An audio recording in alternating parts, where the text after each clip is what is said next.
নির্বাচনের রোডম্যাপ ঘোষণার আহ্বান বিএনপির। প্রধান উপদেষ্টার সঙ্গে বৈঠকে নির্বাচন সহ বিভিন্ন পর্যায়ে আলোচনা হয়েছে বলে জানিয়েছেন বিএনপির মহাসচিব মির্জা ফখরুল ইসলাম আলমগীর।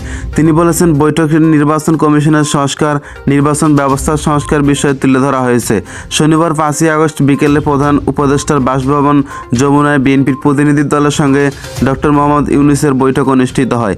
বৈঠক শেষে মির্জা ফখরুল সাংবাদিকদের বলেছেন, নির্বাচন কমিশন নিয়োগ আইন স্থগিত করে প্রধান রাজনৈতিক দলগুলোর ঐকমত্য ভিত্তিতে অনতিবিলম্বে নির্বাচন কমিশন নিয়ে করার বিষয়ে কথা হয়েছে।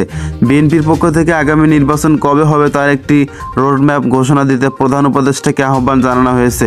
উল্লেখ করে মির্জা ফখরুল ইসলাম বলেছেন, ভোটার আইডি কার্ডের স্বরাষ্ট্র মন্ত্রণালয়ের অধীনে নেওয়ার আইন করা হয়েছিল, তা অধ্যাদেশে জারি করে বাতিলের দাবি জানিয়েছি। বিতর্কিত কোনো ব্যক্তিকে যেন নির্বাচন সংস্কার গঠিত কমিটিতে রাখা না হয় তার দাবি জানিয়েছেন বিএনপি। মির্জা ফখরুল ইসলাম আলমগীর বলেছেন, আমরা সব ইউনিয়ন পরিষদ চেয়ারম্যান মেম্বার বাতিল করতে বলেছি।